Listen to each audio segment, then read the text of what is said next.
Diálogo en Panamericana.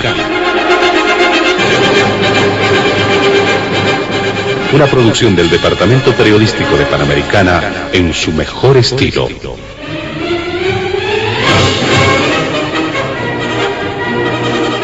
Entrevistas exclusivas sobre temas que crean expectativa general. Diálogo en Panamericana. Los sábados al mediodía y cada domingo a las 8 de la mañana. Y en trasnoche a las 24. Quedan ustedes con el staff de periodistas de Radio Panamericana.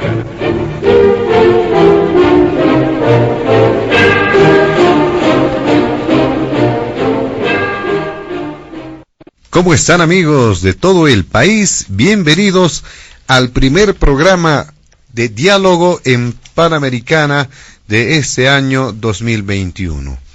Esperemos que la familia boliviana haya recibido esta nueva gestión con bastante ánimo, con bastante esperanza en que vengan mejores días para nuestro país y también para la humanidad. El 2020 ha sido marcado como un año que pasará a la historia, pero negativamente, por el tema de la pandemia del COVID-19, por las secuelas que ha dejado en todas las familias, en la humanidad, como una de las pandemias de mayor efecto en la historia, aunque en el recuento también hay otras que marcaron de alguna forma mucho daño, mucho dolor a la humanidad. Y ni duda cabe que para esta gestión corresponde establecer algunos temas que tendrían que ser parte de la agenda informativa a nivel nacional. Por eso en el programa hemos incorporado 3 puntos de real valía, no descuidamos también los temas de coyuntura. El primer punto tiene que ver con las proyecciones para este 2021 en los ámbitos políticos, económico y social. Es fundamental establecer algunas proyecciones respecto a lo que va a ocurrir este 2021. El segundo punto tiene que ver precisamente con el curso electoral hacia los comicios del 7 de marzo. Hay distintas iniciativas que se han presentado, ya definitivamente conocemos a los candidatos que se han presentado, se han inscrito hasta el 28 de diciembre pasado. Y finalmente, el tercer punto, que tiene que ver una evaluación respecto a la situación del COVID-19 en Bolivia y el anuncio que ha realizado el gobierno para la llegada de la vacuna, la Sputnik 5, en el marco de un convenio que se ha suscrito recientemente y que se habla de una primera fase, de una primera etapa de vacunación masiva a finales del mes de marzo. Estos 3 puntos son parte de la agenda de diálogo en Panamericana. Nuestros invitados especiales de este fin de semana, con los consiguientes parabienes para nuestros invitados, están en los estudios de la emisora don Jorge Silva, como ex vocero político del Movimiento al Socialismo. También está don Fernando Untoja, como analista y jefe del Movimiento AIRA. También está don Franklin Pareja, como politólogo. También él estuvo delicado de salud y vuelve a este escenario de diálogo en Panamericana después de algún tiempo. Junto a ellos estaremos desarrollando la agenda de diálogo en Panamericana. Antes de iniciar con las primeras consultas, vamos a solicitar a nuestros amables invitados de este fin de semana evitar emitir cualquier criterio que sea considerado de racismo o discriminación en el marco de las normas vigentes en nuestro país. Rápidamente le damos la palabra a don Jorge Silva para que pueda iniciar este programa, primer programa del año 2021, con su intervención, haciendo referencia precisamente a las proyecciones, a las expectativas que existen para esta gestión. Adelante, don Jorge Silva. Gracias, José Luis. Aprovechar este primer sábado del año para desear a toda la familia boliviana en todo el territorio nacional y también a nuestros hermanos y hermanas bolivianos que se encuentran fuera del país, que tengamos un año próspero, que tengamos un año seguramente en el marco de la unidad que nos permita seguir avanzando, que tengamos un año 2021 para salir de las crisis económicas, políticas y sociales que nos ha dejado lamentablemente el año 2019, producto del golpe de Estado del gobierno de Áñez y los políticos que han acompañado ese golpe. Estoy convencido y seguro que vamos a salir adelante, Dios mediante, ¿no? Saludar también a Fernando Untoja, analista jefe del movimiento AIRA, un agrado compartir con él esta mesa de diálogo, y por supuesto también a Franklin Pareja, a quien lo estábamos ya extrañando y preocupados por el estado de salud que estaba atravesando. Me alegro de verdad, Franklin, que estés nuevamente firme allí en la trinchera, y lógicamente es un placer y un agrado compartir una mesa de diálogo en Panamericana. Sobre este primer punto que se plantea en la mesa, las proyecciones para el 2021, en estos tres ámbitos, político, económico y social, es un tema que realmente amerita una profunda reflexión, en primer lugar respecto a lo que ha vivido el país el 2019, el 2020. No podemos hablar de una proyección del 2021 si no antes nos referimos a lo que ha sucedido después del golpe de Estado del 2019, noviembre del 2019, y gran parte del año 2020, aproximadamente un año, en la cual ha habido un sistemático saqueo y desmantelamiento de toda la economía del país. Por lo tanto, este saqueo y desmantelamiento por parte de personas que en su momento señalaban que iban a defender la democracia, que iban a defender los recursos naturales, que iban a defender los derechos de los bolivianos, y que estaban luchando contra la dictadura, contra el autoritarismo. Fueron argumentos simplemente para asestar al país este golpe sangriento de Estado que hemos tenido y que le ha servido a nuestro país un retroceso enorme en el tema económico, social y político. Estas medidas que ha asumido el golpe de Estado, el gobierno de facto de la señora Áñez y sus ministros, por lo tanto, ha golpeado la economía de los artesanos, en especial de los microempresarios, de los medianos empresarios, y también ha afectado a la gran empresa que tenemos en el país.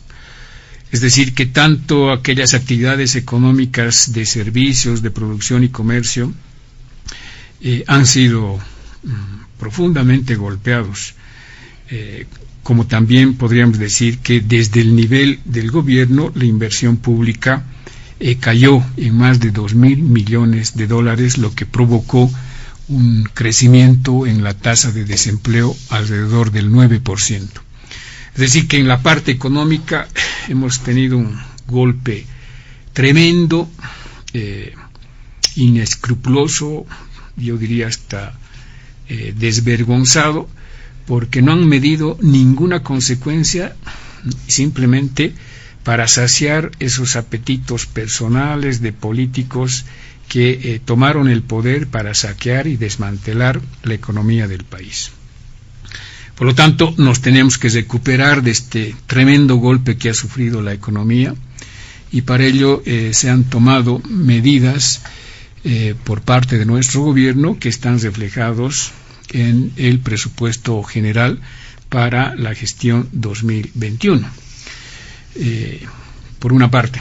Por otra parte, en el tema social, que también está ligado a una estabilidad económica, podríamos señalar de que el golpe de Estado, si bien es cierto, generó un ambiente de temor, de persecución, de amenaza, pero también de envalentonamiento y de prepotencia, de soberbia en otro sector de la población, pero ambos bajo un paraguas de incertidumbre, de inseguridad. Hoy podríamos decir que hay ya una calma, ha retornado la calma al país, ha retornado con la recuperación de la democracia, la estabilidad social. Hoy uno puede transitar por las calles libremente, ya no existe ese temor, esa amenaza, esa rivalidad en las calles. Uno puede expresar sus pensamientos, uno puede reunirse libremente, resguardando lógicamente las medidas de bioseguridad. Es decir, que retornó la calma social, la paz social a nuestro país gracias a esa salida democrática que tuvo el pueblo boliviano para salir de una crisis política que nos provocó el golpe de Estado del gobierno de facto de la señora Áñez. Entonces, hemos tenido un año definitivamente muy complicado para el tema económico, para el tema social y para el tema político, que felizmente, gracias a la unidad y a la voluntad democrática del pueblo boliviano, estamos saliendo adelante, ¿no? En ese marco, te decía, se han tomado medidas económicas que están reflejadas en el presupuesto de la gestión 2021, las cuales podríamos señalar algunas de ellas, ¿no? Por ejemplo, en el tema de salud y educación se han destinado algo así como 228.357.000 bolivianos, pero redondeando vamos a decir que del presupuesto general se ha destinado ese 10% para la salud y un otro 10% del presupuesto para educación. Es decir, se está dando respuesta a esa demanda de la población que tenía de asignar mayor presupuesto para salud y para educación, y esto se refleja en el presupuesto aprobado para el próximo año. Asimismo, se está garantizando el pago de los bonos que tenemos en el país, tanto el bono Juancito Pinto, renta dignidad, etcétera, que está garantizado, y que eso va a ser parte de la política distributiva de los recursos que va a inyectarse lógicamente en la demanda interna que ha tenido éxitos en el modelo económico que hemos tenido durante 14 años y que ha generado estabilidad, sostenibilidad y seguridad en las familias bolivianas. Pero acompañada de esta distribución de recursos económicos que se reflejan en el presupuesto general, se han tomado también 8 medidas específicas que están orientadas a reactivar el aparato productivo. Por ejemplo, una de ellas, el pago del bono contra el hambre de 1.000 bolivianos, ¿no?, que está destinada justamente a los sectores de escasos recursos económicos, y que es una inyección fuerte económicamente que se está inyectando al país. Sí, son personas mayores de 18 años que no perciben salario del sector público-privado que se benefician de estos recursos. Asimismo, se han reprogramado y refinanciado los créditos a partir del Decreto Supremo 4409, que establece que el sector financiero podrá convenir con el prestatario justamente desde este lunes 4 de enero, el refinanciamiento y reprogramación de sus créditos diferidos en los últimos meses, ¿no? Además, se ha prohibido el cobro de intereses adicionales y la ejecución de sanciones, es decir, no va a haber una acumulación de intereses y tampoco se va a cobrar las moras, las multas que fueron característica anteriormente. Asimismo, a través del Decreto Supremo 4424, se está destinando más de 900 millones de bolivianos para créditos con 0.5% de interés anual. Este fondo, estos recursos, está dirigidos a personas naturales o jurídicas del sector productivo con el fin de reactivar la industria nacional y la sustitución de las importaciones. Esta es una fuerte inyección que se está realizando, se va a realizar a todo el aparato productivo nacional, ¿no?, con la finalidad, reitero, de que dejemos de importar y podamos producir lo que los bolivianos podemos producir y que los bolivianos tenemos la demanda en el mercado. Una cuarta medida que se ha adoptado es abrogar los decretos del régimen de facto de la señora Áñez y sus ministros, quienes a través de los decretos supremos 4272, 4198, el 4211, el 4298, el 4139, el 4181, han estado o han sido utilizados como misiles, ¿no?, para bombardear el aparato productivo boliviano, para destrozar el modelo económico que se había implementado y desarrollado en los últimos 14 años y que puso en riesgo toda la economía del país. En ese sentido, la abrogación de estos decretos va a permitir una reactivación del modelo económico nuestro en sustitución de ese intento de posicionar o de reponer un modelo económico neoliberal, porque ese modelo solamente favorecía a pocos sectores y nuevamente estaba abriendo las brechas entre ricos y pobres. También se ha planteado la promoción y reactivación del sector turismo a través del decreto 4400, que va a apoyar a todas las actividades del sector turístico, asimismo créditos productivos y de vivienda social, que también está establecido en otro decreto supremo, el 4408, que está disponiendo que la banca pueda destinar el 60% del total de su cartera para los créditos al sector productivo y para la vivienda.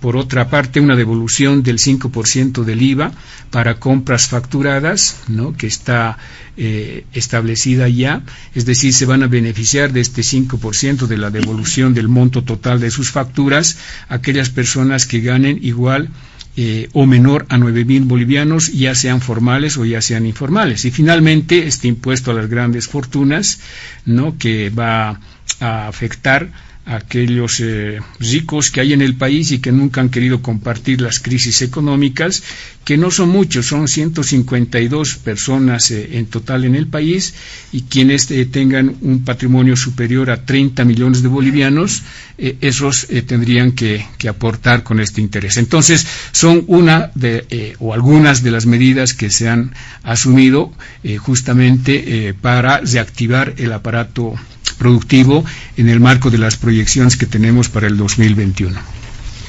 Muy bien, le agradecemos a don Jorge Silva, le damos la palabra a don Fernando Untoja para solicitarle lo mismo, que pueda realizar una proyección en torno a lo que va a significar este año 2021. Adelante, don Fernando Untoja. Gracias. A ver, este es un diálogo en Panamericana, entonces yo no puedo no comentar y replicar la manera como el que dialoga presenta las cosas, porque si yo hago así separadamente no tendría mucho sentido. Lo que presenta Silva prácticamente es un canto. Primero, ¿cuál es el modelo económico del cual habla? No dice nada el modelo económico. Son keynesianos, son marxistas, pero sin embargo dicen los neoliberales.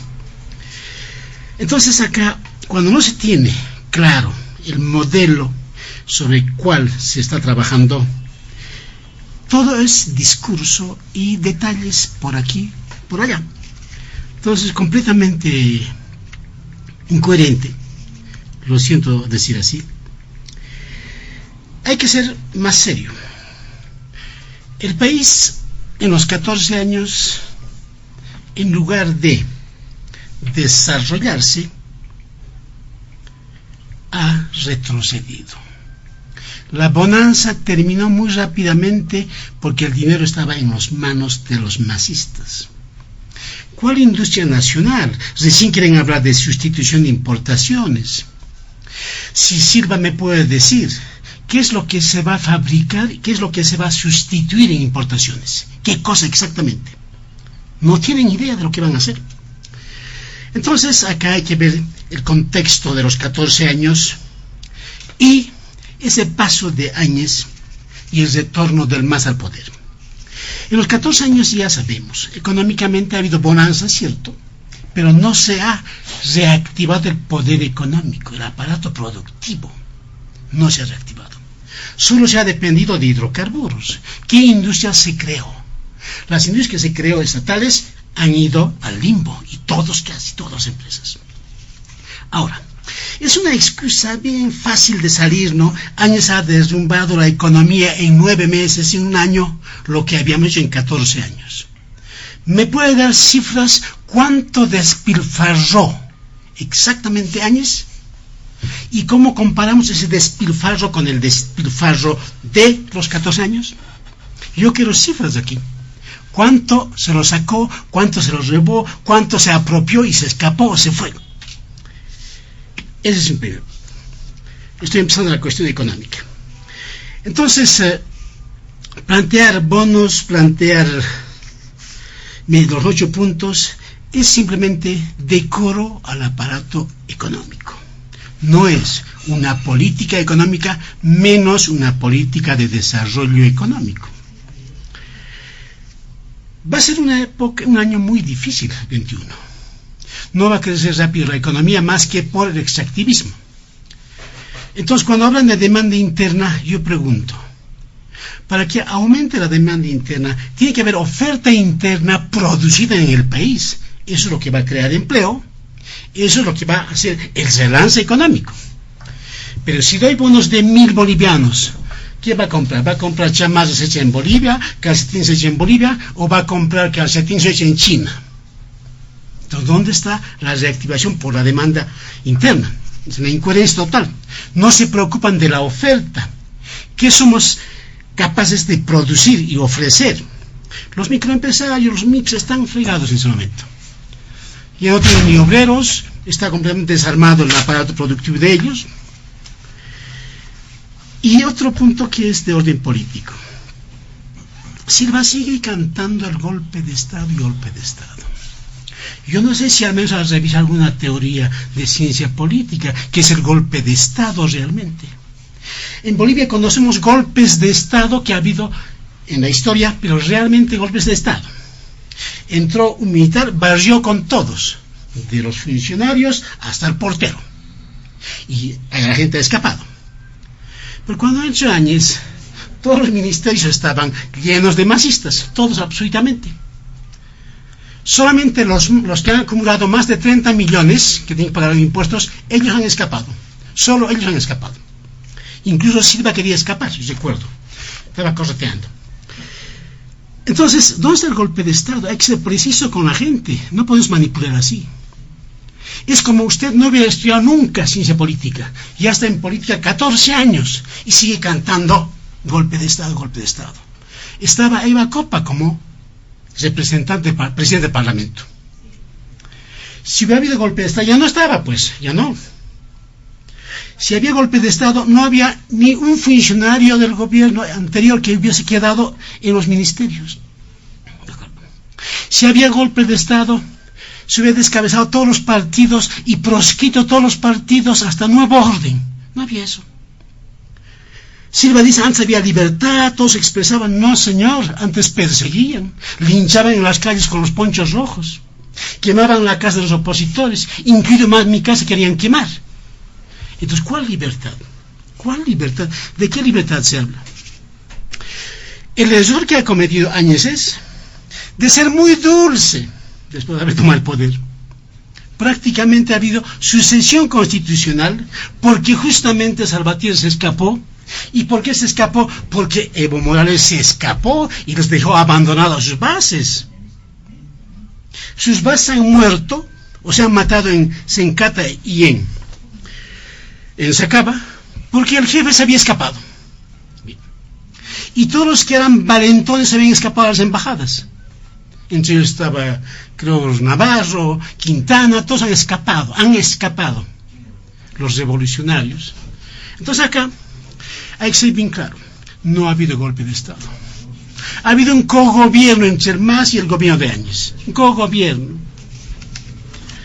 Y por eso ha vuelto además tranquilamente, lo ha preparado todo el terreno. O sea, acá no hay que mentir de esa manera. Ahora, en la cuestión política, yo debo decir de que los 14 años aparentemente se buscó construir un Estado. lo que se hizo es destruir ese Estado fallido y consolidar el Estado fallido como Estado fallido.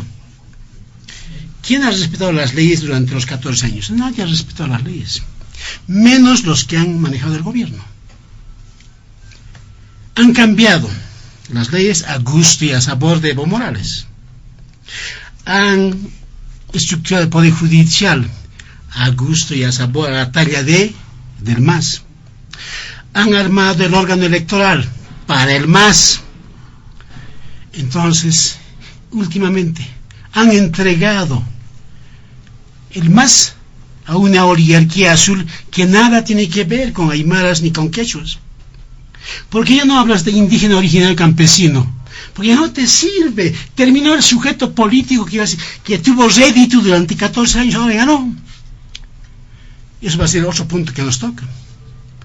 Porque cuando un gobierno cree que ha engañado al pueblo durante 14 años y que los otros han quedado como esclavos petrificados para creer propuestas de socialismo, de economía comunitaria, ¿creen así? No, señores. El individuo tiene una chispa de contestación y van a terminar los que piensan así. Yo pensé que iba a hablar del modelo social comunitario que tanto pregona Arce. ¿Cuál es ese modelo? Ningún masista pudo demostrarme ni debatir conmigo cuando les dije, a ver, debatamos en qué consiste ese modelo. Yo conozco a Arce académicamente, es mi colega. Conozco también a Montenegro, es mi colega. Montenegro está formado en un esquema liberal. ¿Y qué está haciendo ahora como un Estado estatista? ¿Es oportunismo? ¿O es que el economista tiene que cambiar un poco al gusto de mis necesidades? Entonces no puede ser de esa manera. Ahora bien, si nosotros seguimos cantando, como dice, pintando con esas cifras, yo espero que en la réplica me diga cuánto en cifras ha gastado Áñez y cuánto se lo ha llevado. ¿Y cuánto se lo ha llevado ustedes en los 14 años? ¿Cuánto? Para que la gente entienda. ¿Cuánto? Ustedes tenían corrupción. Han nadado en la corrupción. Desde las ministras de comunicación, está la Noca Creoy, está la señora Paco, y todos han manejado millones y millones en propaganda simplemente. ¿Han hecho hospitales? No han hecho. Bien. ¿Han mejorado la educación? No. El señor Aguilar ha impreso textos medio guevaristas de adulación a Evo Morales con la cara de Evo Morales. ¿Eso es trabajar para el pueblo, para el bienestar del pueblo? No, señores. El desarrollo económico es otro. Es cambio en la calidad de vida, del modo de vida, de pensar también. La educación. ¿Han mejorado con el Avelino Signani? No. Han degenerado, han descompuesto el sistema educativo. Y eso es lo más grave. Los bachilleres, los universitarios ya no rinden. ¿Por qué? Porque no hay, pues, estímulo. El profesor no está para comunicar, para entrenar a pensar. Está ahí frenado o está entrenando para vitorear al dictador. Entonces, acá no pintemos las cosas como si fuera maravilla y ahora habrían vuelto para hacer cosas de maravilla. Si no me dice cuánto se ha llevado Áñez, si no me dice, ¿y cuánto ustedes se lo han llevado en los 14 años? Yo nunca más hablo con Silva. Nunca más. Aquí voy a hablar con gente que no me va a demostrar. Hasta ahí nomás. Bueno, le agradecemos a don Fernando Untoja. Le damos paso a don Franklin Pareja. Estamos en este primer punto que tiene que ver con proyecciones del 2021, por favor, y hacer referencia puntualmente a los temas que han sido planteados en el programa. Don Franklin Pareja. Gracias, José Luis. Un saludo muy cordial a toda la población boliviana que nos escucha en este nuevo año. Indudablemente ha sido un año muy caótico el 2020. Hay mucho que hablar al respecto. Hay cosas malas, muy malas, y algunas que son ventanas de oportunidades. Quiero saludar también muy cordialmente a Jorge Silva y por supuesto a Fernando Untoja, con quienes vamos el día de hoy a compartir esta tertulia, que esperemos sea del agrado, por lo menos del interés de quienes nos escuchan. Efectivamente que cuando tenemos en puertas la perspectiva con respecto a los temas económicos, políticos y sociales, no se puede abordar esta compleja tríada sin previamente hacer un contexto, porque lo que ha sucedido el 2020 es lo que va a marcar el futuro de aquí en adelante. Estamos finalmente descongestionando un proceso crítico de crisis política por efecto de la salida del señor Evo Morales el 2019 por un fraude perpetrado. Yo no me voy a utilizar esos términos clichés escandalosos, ni gigantescos, ni mucho menos, porque la verdad es que tampoco no ha habido en ningún momento una acción que termine de develar técnicamente en qué proporción ha sido el fraude, y técnicamente ni siquiera se ha llegado o se ha llevado adelante como debería haber sido, creo yo, por el Tribunal Supremo Electoral, que ha actuado muy laxo en este aspecto. No comparto el criterio de que hubo golpe de Estado en el país. Ha habido un quiebre, efectivamente, un quiebre de un periodo de levismo. Continúa el masismo, pero por lo menos el levismo ha sufrido un revés.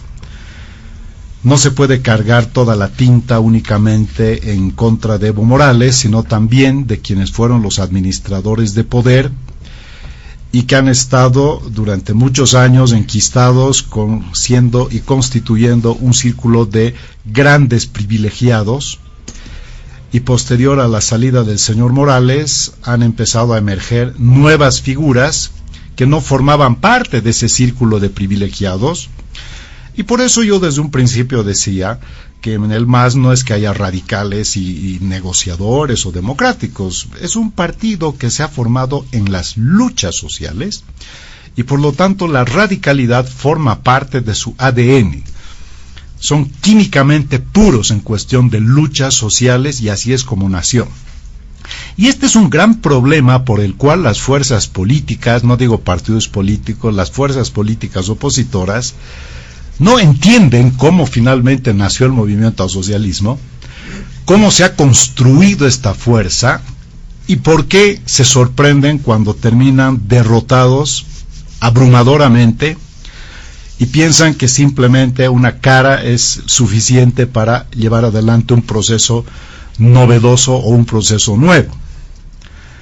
No obstante, a pesar de todo eso, el MAS está en este momento en un proceso dialéctico de contradicciones fuertes, es evidente.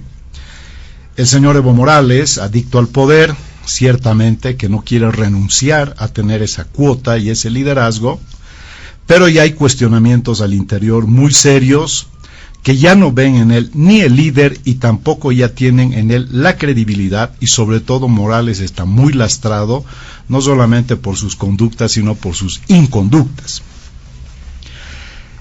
Luis Arce Catacora es un tecnócrata, es un hombre que mantiene un perfil bajo, no tiene en absoluto el estilo de Morales, histriónico, todo el tiempo showero, haciendo gala de sus partidos, de sus eventos, de sus actos, en fin, como si eso fuera a trabajar.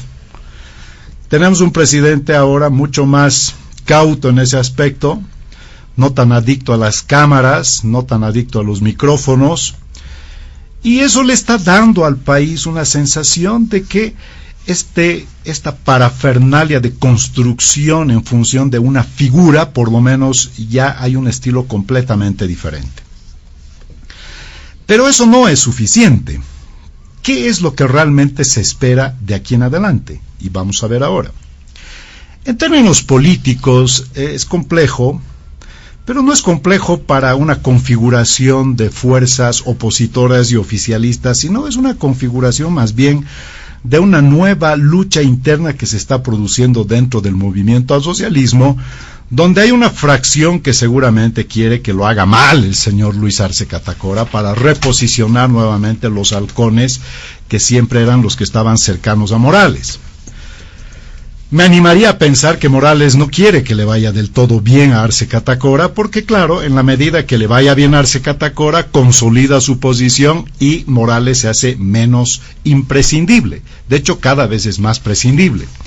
Era impensable que a Evo Morales le lanzaran una silla de aquí a hace un par de años, ¿no? El hombre, por solo mirarlo feo a ese hombre, detenían a las personas, como una vez sucedió en Quillacollo, como una vez se permitió dar un rodillazo en pleno partido de fútbol en un acto execrable que demostraba y denotaba realmente cómo es él como persona.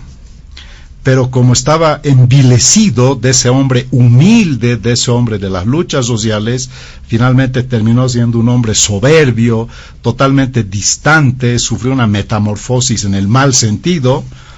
Entonces, lógicamente, al día de hoy ya no genera el temor, porque ya no tiene el poder que usufructuaba, y hay voces contestatarias, y entonces este proceso político hacia adelante es una lucha interna de implosión muy compleja que se está dando dentro del movimiento al socialismo. ¿Qué se espera del señor Arce Catacora? Fundamentalmente se espera certidumbre en el plano de la economía.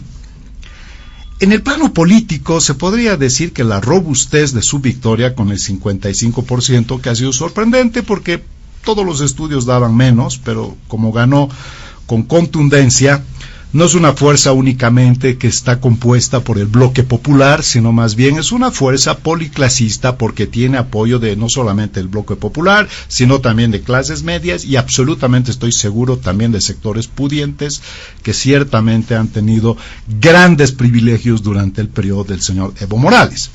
Así que no pensemos de que el señor Morales era simplemente el gran mecenas o benefactor de los pobres, ni mucho menos. Terminó en grandes alianzas precisamente con los sectores más poderosos de este país, el agropoder, la agroindustria, el sector pecuario, la construcción, en fin.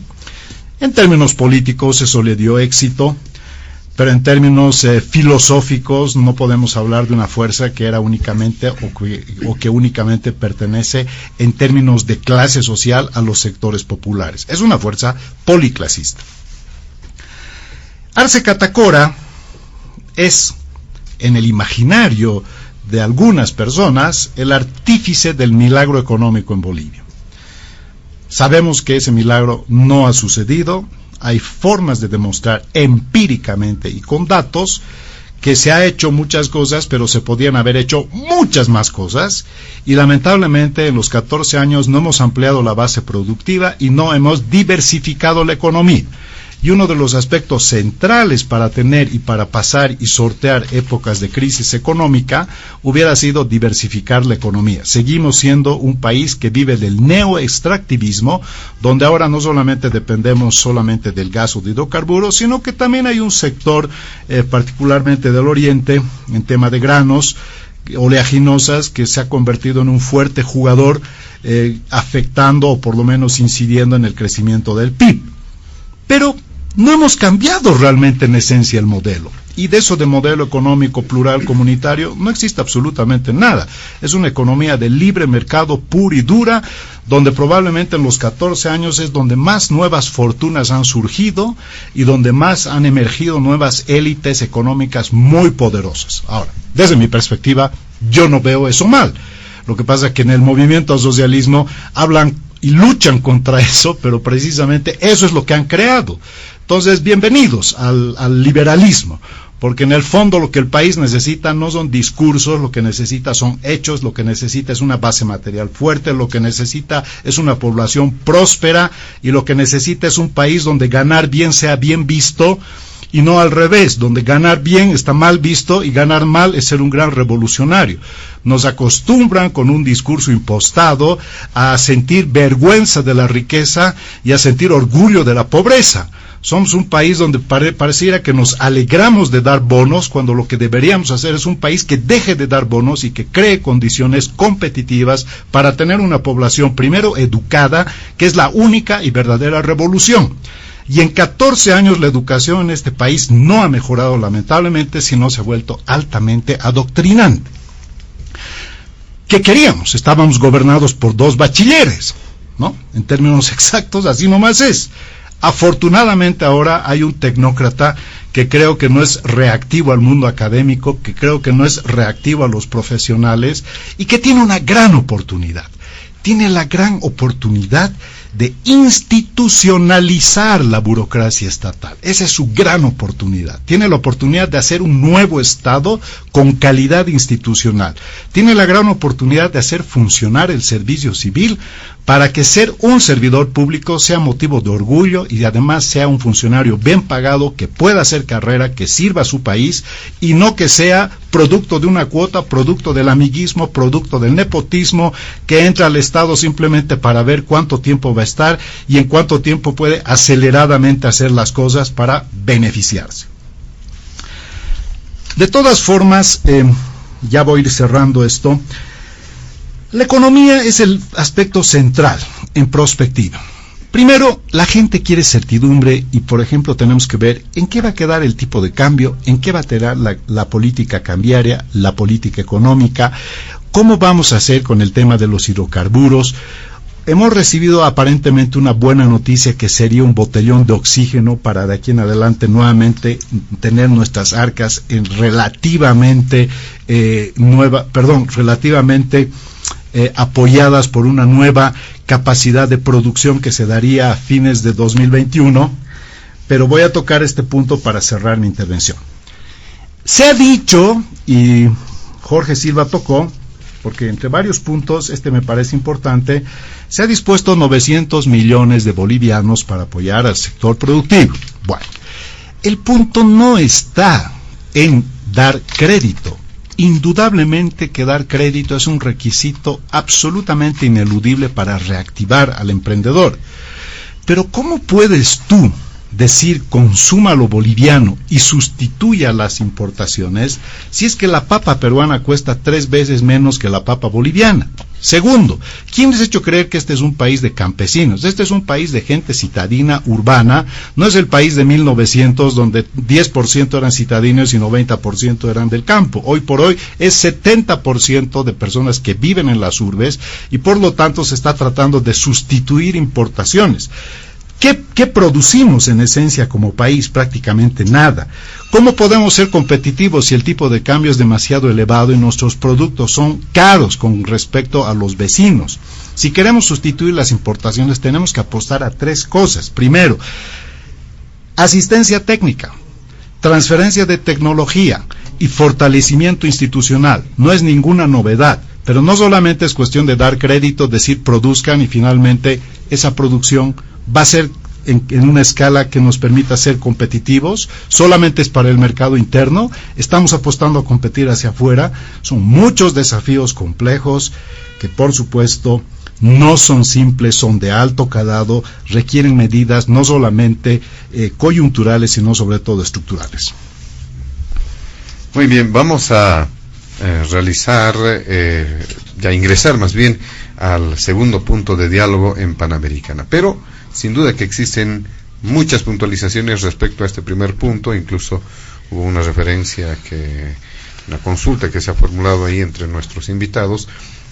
Vamos a introducirnos al segundo punto que tiene que ver con el curso del proceso electoral hacia los comicios del 7 de marzo, pero también permitir realizar estas puntualizaciones con la debida holgura necesaria. Don Jorge Silva. Sí, a ver, yo lo siento a Untoja y lamento decirle con una pose y un tufo de intolerancia, ¿no? Presionando y amenazando, si no digo la cifra nunca más me va a hablar. Bueno, por respeto a la población, yo creo que es importante recuperar algunos hechos que se han suscitado durante el golpe, que lo discutimos ya en este mismo programa. No se ha producido en Bolivia el golpe tradicional que seguramente los nostálgicos recuerdan, con las metralladoras, los tanques, los militares entrando al palacio. Ese golpe militar tradicional ya no se aplica en el siglo XXI. Son los golpes de Estado que lo hemos desarrollado denominados golpes blandos, que tienen diferentes etapas de implementación y que no se produce de la noche a la mañana, sino que sistemáticamente van desgastando a un gobierno legítimo constitucional para finalmente pedir la renuncia de los presidentes. Ya lo desarrollamos eso superabundantemente en otro programa, en este programa, en el mismo diálogo en Panamericana, y por lo tanto, bueno, respetamos la visión que algunos compañeros ciudadanos puedan tener si ha habido o no ha habido golpe. Para nosotros sí ha habido un golpe de Estado propinado y propiciado por la derecha racista, discriminadora de nuestro país. Lógicamente eso no les gusta escuchar a los defensores de los dictadores, de los golpes, y entiendo a Fernando por su trayectoria política que ha tenido en Bolivia, ¿no? Ha sido uno de los principales aliados de Hugo Banzer Suárez, por lo tanto creo que por ahí parte la simpatía a este tipo de gobiernos que interrumpen o que llegan al poder a través de la fuerza, de la violencia, violentando la Constitución y los derechos fundamentales de las personas. Entonces, ya es vieja cantaleta escucharle a Fernando Untoja sobre la crítica al modelo social comunitario, así somos un gobierno socialista, si somos liberales o neoliberales, sus desafíos teóricos para que podamos responderle a sus preguntas. Bueno, él es docente y entiendo que esa forma de vida le hace a que crea que en cualquier escenario está ejerciendo la docencia. Estamos en una mesa de diálogo donde todos merecemos respeto, y aquí esas posecitas de dictadores en aula no resulta, por lo menos no va a resultar con mi persona. Sin embargo, reitero, por respeto a la población, voy a señalar algunos hechos de corrupción que se ha dado durante el gobierno de la señora Áñez, el golpe de facto, a quien al parecer don Fernando Untoja defiende a capa y espada. Algunos datos, ¿no?, para hablar de los 300 respiradores de fabricación española y china, donde la población conoce el millonario sobreprecio que está en investigación y que lógicamente dará con los responsables de aquel daño que le han hecho a Bolivia en plena pandemia, ¿no?, cuando los amigos del gobierno de facto se dedicaron a aprovechar el tema de las compras por excepción y generaron este daño no solamente económico, sino un daño a la salud de la población con esta compra de 300 respiradores que nunca llegaron a Bolivia. Otro hecho de corrupción que se ha dado en el país es, por ejemplo, la paralización de la planta de Uria, ¿no?, que nos ha generado un daño económico de alrededor de $200 millones y el despido de cientos de trabajadores bolivianos que han perdido su fuente de empleo. O como también aquel daño económico que se ha realizado en Entel, por ejemplo, en Boa, ¿no?, cuando lamentablemente las autoridades del gobierno han hecho uso y abuso de los recursos del Estado. Nos preguntan cuánto se ha gastado, denos algunas cifras, y les voy a dar algunitas simplemente.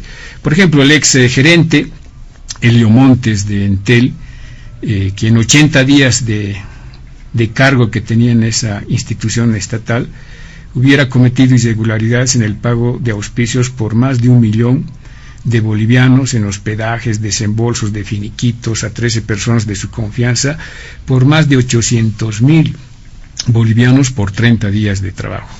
Lo propio ocurrió en la corrupción que hubo en Boa, ¿no?, cuyos actos de corrupción generó un déficit de más de $50 millones, provocando un daño económico tremendo a Boa, simplemente para beneficiar a una empresa aérea privada. Entre los 24 casos de corrupción que se ha denunciado y que están en investigación, y que en los próximos meses, en el marco del debido proceso y garantizando los derechos fundamentales que tienen las personas, van a ser sometidas a la investigación, y ahí tendremos al final la cifra exacta económica de la corrupción que se ha generado en ese año aproximadamente del gobierno de facto de la señora Áñez, para responder no solamente a Fernando, sino a aquel sector de la población que quiere saber cuánto ha significado el golpe de Estado en cifras negativas a nuestro país. Finalmente, el 11 de mayo, renuncian 2 viceministros del Ministerio de Defensa, denunciando también hechos de corrupción en la compra de estos respiradores que ha golpeado duramente al país. Entonces, pretender tapar el sol con un dedo, pretendiendo defender el gobierno de la señora Áñez, queriendo interpelar de una manera soberbia, prepotente, como lo caracteriza a Fernando, yo creo que está al margen de una mesa de diálogo. Seguramente en el transcurso de las siguientes semanas y meses, don Fernando y los otros ciudadanos que defienden al gobierno de la señora Áñez conocerán las cifras exactas de lo que le ha costado a Bolivia el golpe de Estado. Yo respeto la posición que tiene Franklin. Ha sido una posición que lo ha mantenido en todas sus intervenciones. Estamos en un Estado de Derecho constitucional donde se garantiza la libertad de expresión, y en ese sentido la respetamos, no la compartimos, es la posición que él tiene, y bueno, es al final los ciudadanos, las personas, quienes pueden tener una evaluación respecto a los 14 años de esta primera etapa del proceso de cambio, en la cual Evo Morales, como el líder de un proyecto político, ha generado en nuestro país, y que eso ha significado estabilidad, crecimiento, desarrollo en miles y miles de bolivianos. 3 millones de bolivianos que vivían en la extrema pobreza gracias a ese modelo social comunitario a la que critican, denostan, fustigan, desconocen y quieren patear a algunos ciudadanos. Ha generado pues de que, reitero, más de 3 millones de bolivianos salgan de la extrema pobreza y vivan en mejores condiciones. Millones de bolivianos han construido sus casas, han comprado automóviles, han incrementado sus cajas de ahorro, han obtenido créditos, porque había certidumbre, había certeza, había trabajo, había empleo, había paz, había democracia. Lógicamente no en un 100%, porque sí, pues hay siempre disidencias, discrepancias. No somos una obra divina, somos una obra humana, por lo tanto ha habido errores. Esos errores se los ha reconocido, y en esta segunda etapa del proceso de cambio tenemos el desafío de corregir, tenemos el desafío de enmendar para el bienestar no solamente de los que apoyan al MAS, de las organizaciones sociales, sino del conjunto del país, porque en la medida que a nuestro gobierno le vaya bien, le va a ir bien a todos, indistintamente si son o no son azules. Y esa es la visión, ese es el objetivo que tiene nuestro gobierno: trabajar para reactivar el aparato productivo, no solamente para beneficiar a un sector de la población, sino a todos, como ha sido en los 14 años que hemos tenido, reitero, estabilidad económica en nuestro país, y eso ha repercutido en otros ámbitos del colectivo social boliviano. Entonces, son los bolivianos, la calificación de los ciudadanos bolivianos lo que nos interesa, aquellos bolivianos campesinos, indígenas, aquellos bolivianos y bolivianas de los sectores populares, de los barrios, aquel ciudadano de a pie. Nos interesa su calificación para ver si ahora están mejor o antes estaban peor, si durante los 14 años han generado estabilidad en sus familias, si en los 14 años tenían democracia, si en los 14 años han crecido, si en los 14 años tenían certidumbre, paz, ¿no? O en un año que hemos tenido persecución, amenaza y una amenaza permanente a nuestra estabilidad económica. Entonces es la población la que tiene que calificar, y calificó José Luis y pueblo boliviano en las elecciones de octubre del pasado año, ¿no? Ahí logramos una votación de aprobación del pueblo boliviano de más del 56%, que sí reconoció esos 14 años de gestión del modelo social comunitario que benefició a esta gran parte del colectivo social boliviano. Lógicamente habrá otro porcentaje de la población como Fernando que criticará y no estará de acuerdo. Está bien, los respetamos, ahí que siga él cuestionando y criticando, no afecta en absoluto, porque si afectaría, en las elecciones pasadas hubiéramos perdido y hubieran ganado ellos, ¿no? Los que critican al modelo, los que critican al MAS, a Evo, ellos hubieran ganado, pero ahí están los resultados y vamos a ver cómo les ha ido. Esa es la calificación del pueblo, no de los analistas, no de los políticos, porque yo a Fernando no lo voy a convencer nunca, como él tampoco me va a convencer a mí. Nosotros trabajamos no para contentar a Fernando Untoja o a los que piensan como él, nosotros trabajamos para contentar y beneficiar a los bolivianos, a las bolivianas, al pueblo boliviano, ¿no? En su conjunto, y en eso estamos, y en eso está nuestro presidente Luis Arce Catacora y todo este gobierno que está trabajando justamente para que el 2021, con estas medidas que se han asumido, que se han adoptado, podamos reestructurar ese aparato productivo que ha sido fuertemente golpeado, no para beneficiar a Fernando, sino para beneficiar a los que realmente han sufrido el golpe de Estado, para aquellos que han estado en vilo, no solamente socialmente, sino económicamente. Para ellos estamos trabajando porque a ellos nos debemos. Ellos han votado por nosotros, no los otros, ¿no? A Luis Arce y a David Choquehuanca le han apoyado los pobres, los que han sufrido los efectos del golpe de Estado, y para ellos y para los otros estamos trabajando. Que los otros no nos quieran, como Fernando, es problema de ellos. Nosotros tenemos que seguir trabajando para contentar, para mejorar la calidad de vida económica, socialmente de esos grandes sectores del país que siguen creyendo en el movimiento al socialismo y siguen apostando a este modelo social comunitario que tantos beneficios y satisfacciones les ha dado en los 14 años, José Luis. Haciendo referencia al segundo punto también, don Jorge Silva.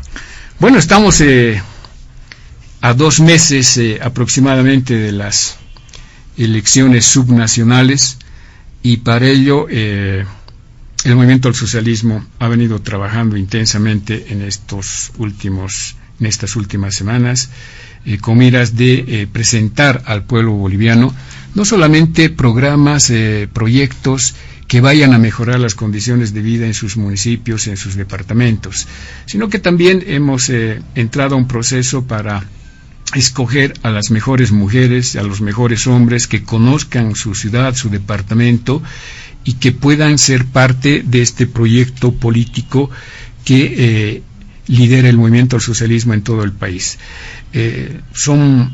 Estas elecciones subnacionales, sin lugar a dudas, son un desafío para el movimiento al socialismo, porque entendemos que el 7 de marzo se van a elegir aquellos candidatos que serán los protagonistas del 2025, ¿no? Por ello radica la importancia de estas elecciones subnacionales, porque se va a dar lugar a los nuevos rostros de mujeres y hombres quienes van a seguir conduciendo nuestro país, pero fundamentalmente van a conducir proyectos y programas a nivel municipal y departamental. Entonces, para nosotros es un desafío democrático, es un desafío de ganar la mayor cantidad de municipios, la mayor cantidad de gobernaciones, porque entendemos que desde ahí se puede seguir impulsando la construcción de un país. Es decir, nuestra mirada no es solamente que hacemos juntucha para ganar una alcaldía determinada, sin plan, sin programa, sin ideología, sin absolutamente nada, simplemente para repartirnos las pegas de una alcaldía o para repartirnos las pegas de un consejo municipal. Nosotros somos parte de un proyecto nacional. Por lo tanto, nos interesa ganar la mayor cantidad de municipios, la mayor cantidad de gobernaciones, para que juntos vayamos construyendo país, para que juntos vayamos construyendo ese Estado plurinacional.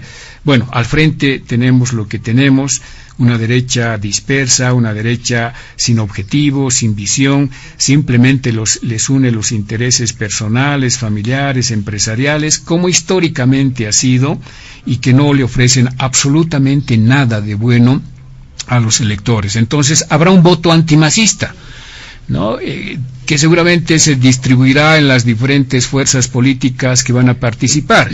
Y hay un voto duro que tiene el movimiento al socialismo, y hay un voto del sector del colectivo social boliviano que lógicamente apostará por el candidato, por la propuesta o el programa que se vaya a plantear en esta campaña.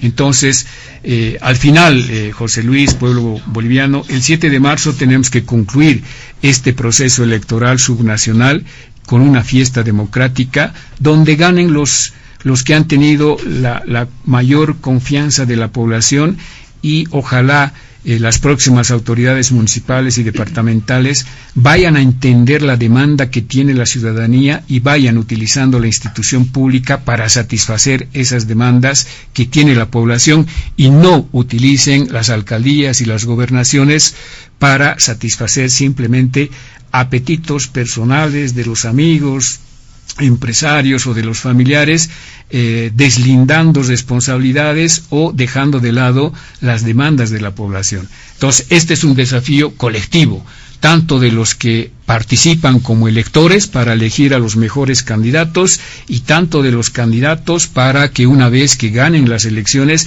puedan servir a su pueblo. Muy bien, le pasamos el micrófono a don Fernando Untoja para que pueda hacer referencia también a este segundo punto, y si tiene alguna consideración sobre el primero lo puede hacer. Adelante, don Fernando. Voy a ser breve. Primero hay que precisar bien las cosas. Yo no defiendo a Áñez, para nada. Es decir, crítico incluso de ellos. Pero yo pregunté cosas serias. Compare lo que se lo ha llevado Áñez y cuánto ha sido en corrupción en el MAS. No ha comparado. Debía haber comparado, decir esto ha habido en corrupción en MAS, tanto nos los hemos llevado y Áñez se lo ha llevado tanto. Solamente era tan fácil. Otro punto que no me respondió: ¿qué cosa se va a sustituir como importación? ¿Qué cosa? La población necesita saber qué cosa. Porque cuando habla de sustitución de importaciones, quiere decir que ya no vamos a importar cosas. ¿Y qué aparato productivo está capacitado para producir y sustituir importaciones? Tampoco ha respondido. No es que le estoy interrogando como a una alumna, sino la población quiere saber, porque es un dirigente político usted, vocero casi eterno del MAS. Ahora bien, con la cuestión política, al rato se adelantó un poco aquí nuestro colega en el análisis político. El escenario ha cambiado muchísimo. El MAS ha manejado a nivel político un sujeto político importante. ¿Cuál es? Indígena, originario y campesino. Bien. Les ha servido muy bien 14 años. En esos 14 años, es otra gente que ha ido adueñándose del aparato del MAS. Por tanto, han utilizado las instituciones justamente lo que él dice, para repartirse pegas, para beneficiarse en familia, nepotismo, familia, cuñado, etcétera, etcétera. Esa es una realidad que no ha dicho Silva.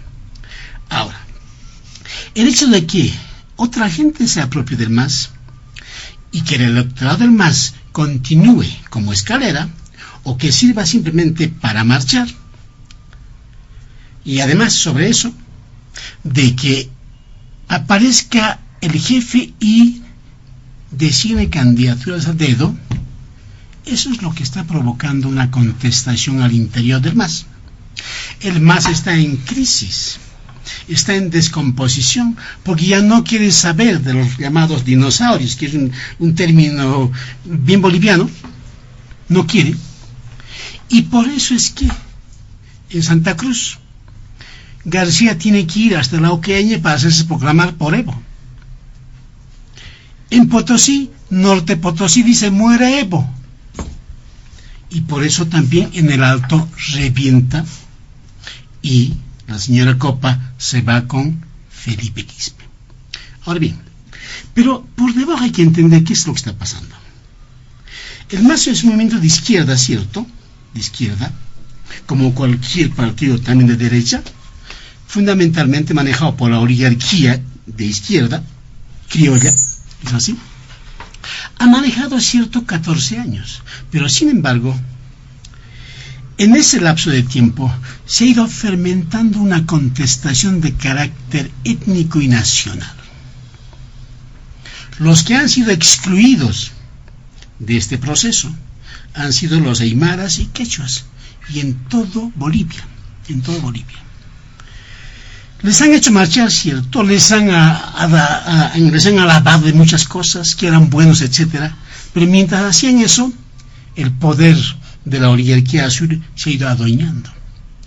Y para las municipales aparecen otros candidatos, no de los luchadores, sino es que los que habían engordado económicamente en las instancias o en las instituciones del Estado. La famosa derecha dispersa tampoco tiene esa lectura. Cree que en Bolivia no hay un problema de identidad nacional ni étnico, nada. La gente cree que aquí todos son ricos, pobres, etcétera. No es así. En Santa Cruz, los líderes de Santa Cruz no piensan Bolivia políticamente. Creen que desde el río Piay a los lados otro mundo. No se dan cuenta de que los aymaras y quechuas han poblado San Julián, Plan 3000 Guarnes, el norte integrado. No se dan cuenta. Entonces acá, lo que se está viendo con el MAS es de que hay una especie de contestación étnica al MAS. Y si no cambia de posición, esa contestación étnica, fundamentalmente aymara en el Alto y quechua en Potosí, va a comenzar a destruir la estructura del MAS. Porque ahora, los que han defendido el proceso de cambio en el 19, en ese famoso golpe de Estado, han aparecido excluidos completamente. Y prueba de esa contestación étnica a la estructura política boliviana y a los partidos políticos que existen en Bolivia es el resurgimiento del Maico, que ya no habla de indios ni de indígenas, ahora habla de los aymaras. Esa posición es una posición bien potente. Tal vez no lo realice el Maico, pero sí la otra gente va a proseguir y va a armar otro escenario político, donde la famosa izquierda o la famosa derecha van a quedar como la expresión de un Estado fallido colonial o plurinacional. Cuando el Estado es un Estado fallido, evidentemente no hay instituciones con lógica propia, instituciones débiles, un discurso inimaginario también débil. Pues la gente dice, ¿no? ¿En cómo Bolivia me expresa a mí si soy aymara? ¿Cómo me expresa? ¿Y cómo me expresa el Estado plurinacional a una aymara? ¿Cómo lo expresa? Le dicen que es plurinacional, pero no tiene ninguna representación, ni proporcional, ni en porcentaje en la Asamblea Nacional. No tiene. Plurinacional quiere decir que si hay 36 etnias más, debían estar representados o presentes en la Asamblea. Eso no ocurre. Entonces, el escenario político es muy interesante y las subnacionales están mostrando el desmoronamiento de un partido grande, como el MAS, pero que en los 14 años no habían forjado liderazgos. Lo único que saben es decir, soy antiimperialista, soy de izquierda, soy socialista, y no están leyendo la realidad nacional. Ahora, si eso ocurre, entonces el MAS no va a tener grandes réditos en las subnacionales. Eso de decir, nosotros pensamos que queremos dar por Bolivia a Bolivia, es bastante paternalista. Todo boliviano, que sea de derecha, de izquierda, o de abajo y de arriba, quiere el bien del país. Y ningún grupo político tiene el monopolio de decir nosotros pensamos, queremos el bienestar y la felicidad de los bolivianos. Ningún grupo político. En eso el MAS ha cometido un error. No porque son del MAS van a tener la fórmula mágica para que la gente sea feliz. No es así. Recordemos el discurso de Linera que decía, tenemos el algoritmo para asegurar el crecimiento económico. ¿Y por qué no está aplicando el algoritmo ahora? Así. ¿Y por qué en la última etapa, cuando ya no había crecimiento económico, no aplicaron el famoso algoritmo?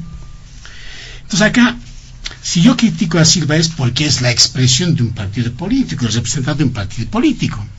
No puedo ir simplemente por otro lado en mi análisis. Estoy hablando con alguien aquí que está defendiendo una posición. No está hablando de un robot. Y por eso cuestiono. Entonces el escenario político es interesantísimo. Copa tiene una gran fuerza. Puede aplastar al MAS en el alto. Yo no creo que Franklin Flores, esté capacitado, o sea, capaz de enfrentarlo al MAS. Ni en debate, ni en propuestas, menos en bases. No tiene fuerza. Al lado de Copa, Maquera, ¿qué es? Es parte de la logia masista en el alto. Entonces, tiene fuerza Copa. Así Copa diga que es izquierdista, antiimperialista, que le gusta el Che, etc. Detrás de Copa hay una contestación aymara fundamental. En La Paz, ¿cómo queda Doc Bailer, por ejemplo, para los aymaras? ¿Cómo ve el aymara un Doc Bailer? Doc Bailer siendo que es candidato a alcalde de una ciudad paseña fundamentalmente aymara. Entonces está ahí fregado Doc Bailer.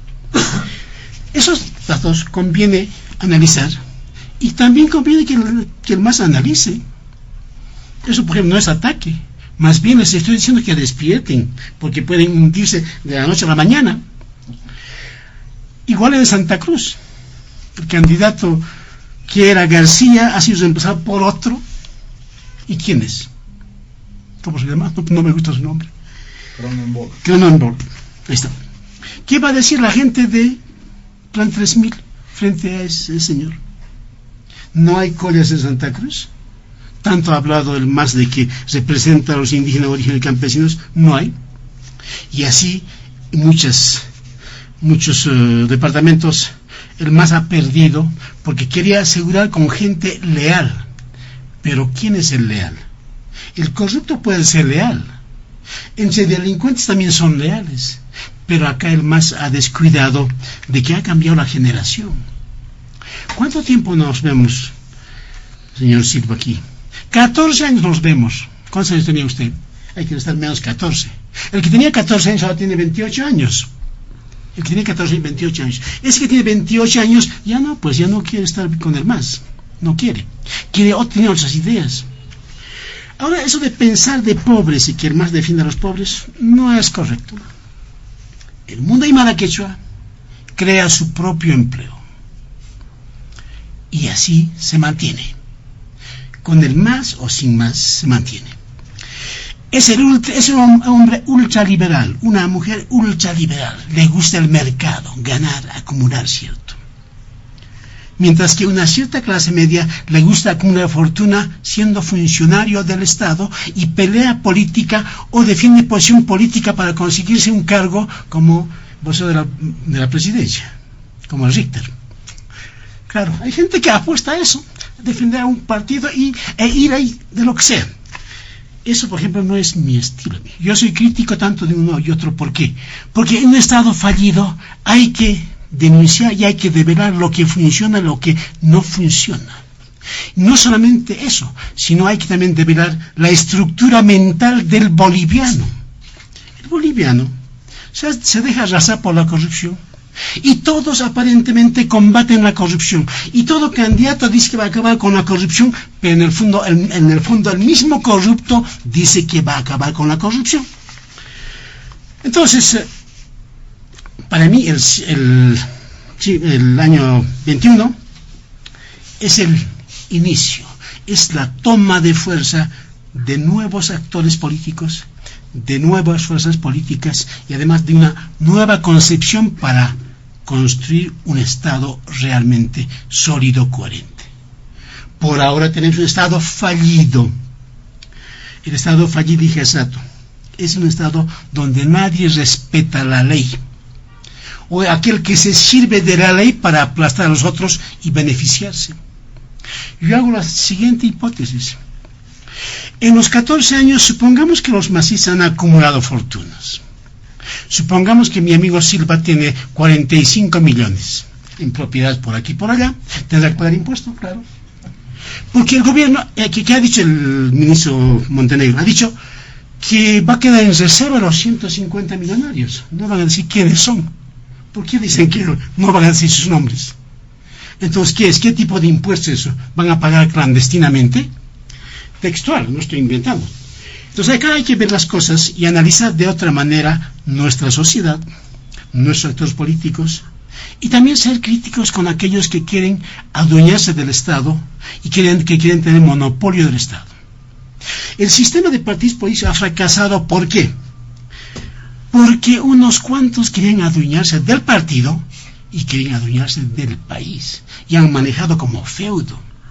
¿Y qué es un feudo? Manejar por nepotismo. Y eso no ocurre en el MAS, pero claro, es una práctica cotidiana. Incluso eso va en la designación de candidatos. Ahí está la señora Álvarez en Oruro, la exnovia de Evo Morales, aparece como candidata. ¿No hay otra gente? Hay gente que ha peleado en Oruro, en el MAS, y esas cosas hay que discutirlo, hay que decirlos. Eso no ofende a nadie. Los que se sienten ofendidos, que sí que no quieren reconocer y no quieren aprender. Yo aprendo de Silva aquí cuando hablo, aprendo aquí de mi colega, aprendo cosas, pero no porque lo diga vehementemente o cariñosamente que yo voy a aceptar.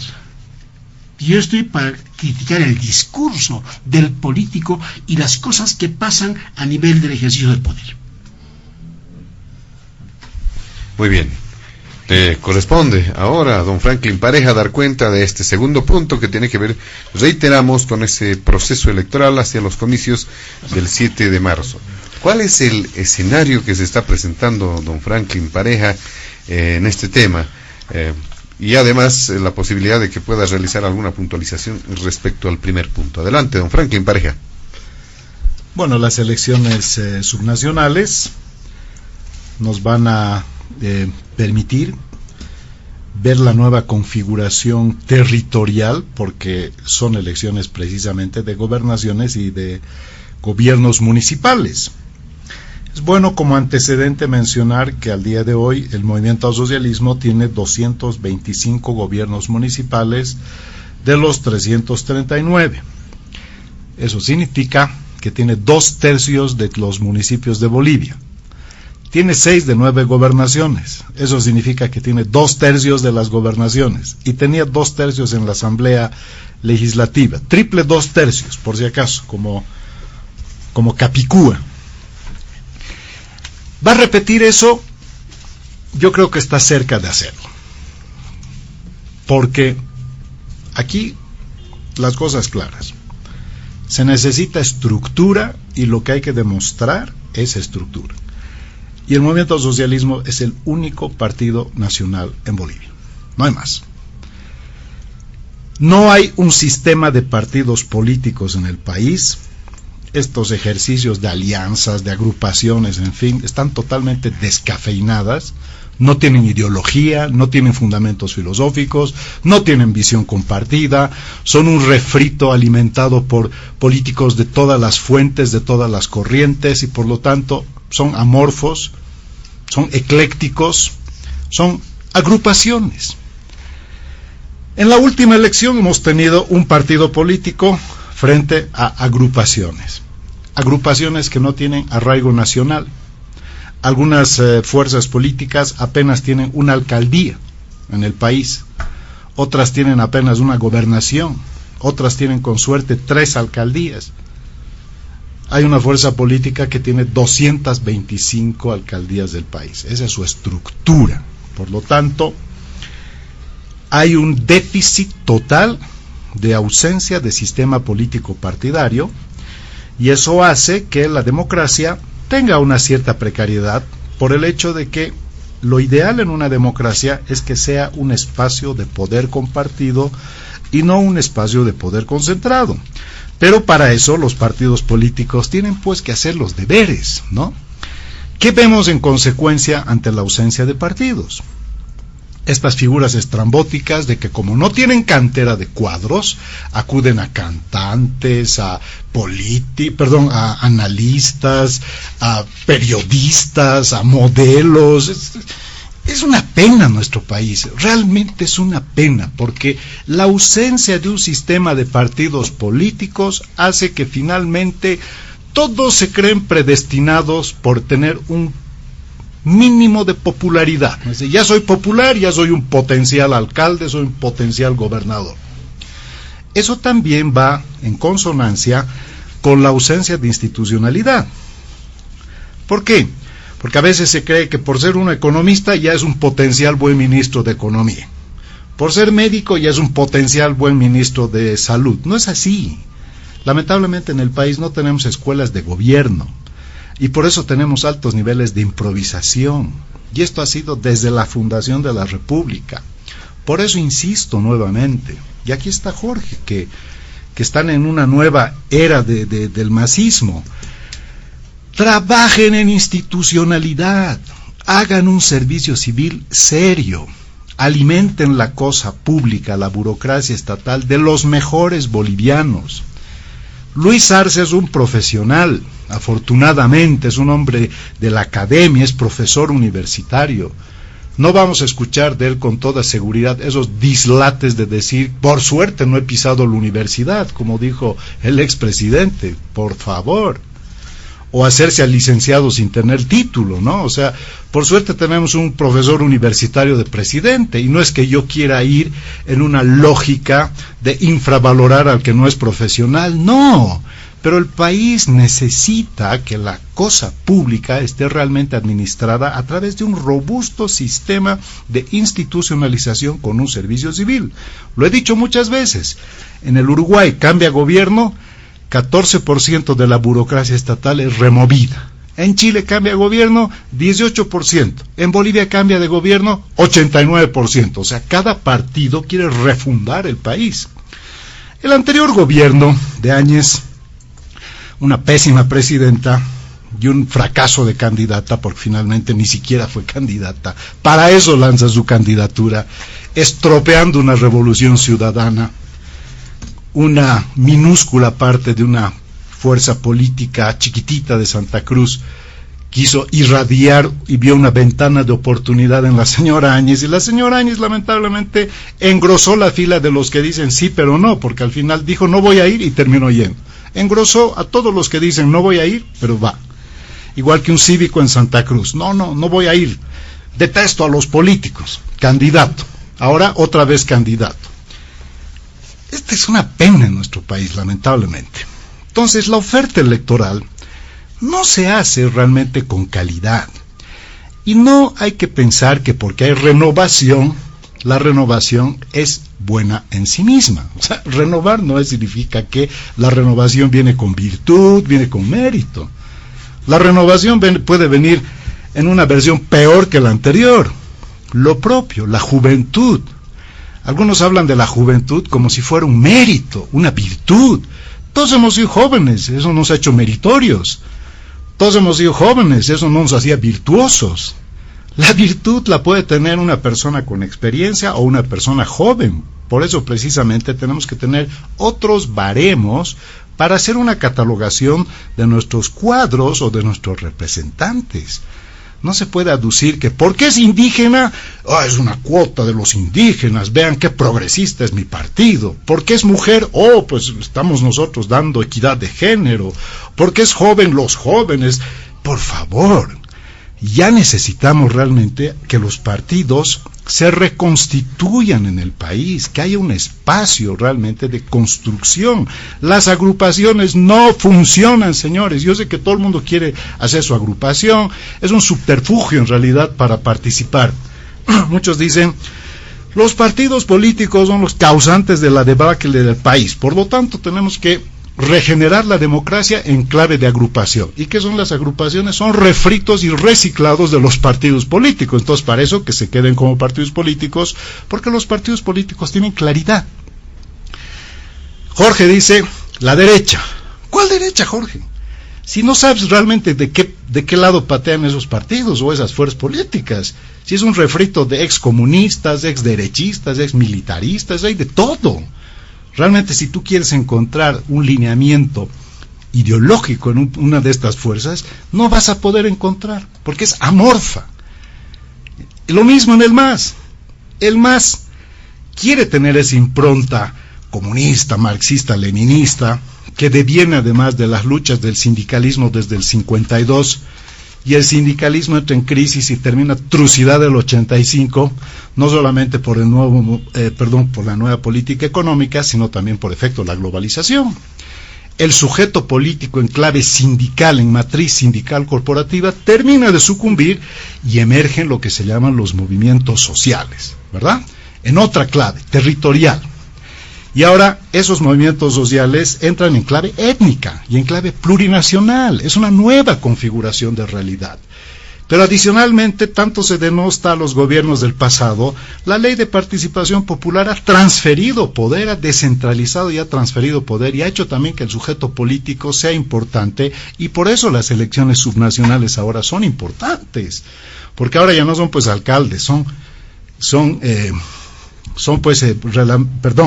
antes los alcaldes eran designados, hoy por hoy son electos directamente por voto popular, son gobiernos municipales. Ya tienen consejos municipales por voto popular y tenemos gobernadores y asambleístas departamentales. Una nueva configuración territorial que podría ser muy poderosa. Pero ¿dónde nace ahora el reto hacia el futuro con esta nueva elección que yo considero que es crucial para distensionar la realidad del país? Fíjense. Desde la aprobación de la Constitución, el 2009, Bolivia es un país unitario, pero con autonomías.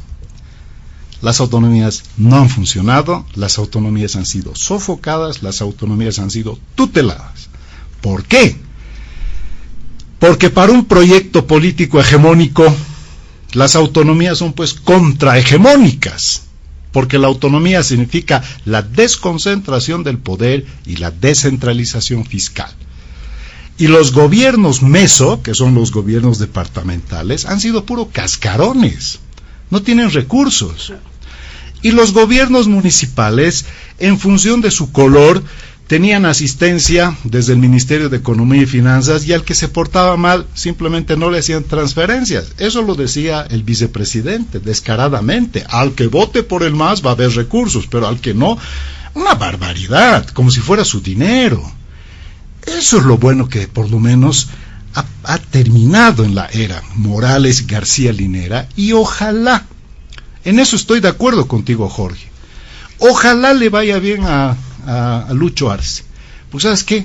Los bolivianos queremos estabilidad, queremos prosperidad, no queremos tener un futuro incierto, con una economía que se desborda, con un dólar que se dispara, con un sueldo que pierde capacidad o poder adquisitivo. Los bolivianos queremos tranquilidad, estabilidad, y las fuerzas políticas que hagan pues los deberes, porque la pobreza que tenemos en nuestro sistema, no político partidario, simplemente político, es que la oferta electoral es tan mediocre que todo el mundo se cree con derecho, basta que tenga un poquito de popularidad, ya cree que es una gran figura potencial para poder manejar un gobierno municipal, un gobierno departamental, inclusive un gobierno nacional. No hay, lamentablemente, posición ideológica. Tú que estás haciendo, Fernando, tú que estás reclamando un poco entrar a la vena politológica, ¿dónde ubicarías políticamente, ideológicamente a las fuerzas actuales? No hay forma de ubicarlas, no hay forma. ¿Por qué? Porque son un refrito de todo. Entonces es mecánico el decir la derecha. ¿Cuál derecha? Hay más derechistas en el MAS, en sentido, por ejemplo, ¿de qué? De gente liberal, totalmente. El mundo, por ejemplo, del Alto, es un mundo de gente pujante, trabajadora, son comerciantes, son artesanos. es una ciudad pujante que no vive del Estado. Pero la burocracia, sin embargo, está alimentada por una clase que quiere vivir del Estado, por el Estado, contra el Estado. Todo es a favor del Estado, todo es en contra del Estado y todo es por el Estado. Esa lógica que viene desde el año 40 de que no puedes estar sin el Estado. Entonces, papá Estado tiene que engordar y haces que tu administración pública sea grande y los gobiernos a nivel local, a nivel departamental o a nivel nacional terminan siendo gerontocráticos, terminan siendo obesos, terminan siendo ineficientes y en vez de tener buenos alcaldes, en vez de tener buenos gobernadores, tenemos bufones, tenemos gente que no tiene absolutamente ninguna trayectoria en gestión, pero simplemente por un poco de popularidad tienen el derecho, por supuesto, es un derecho legítimo y es parte de sus derechos constitucionales. Pero esa es la pobreza de la oferta electoral.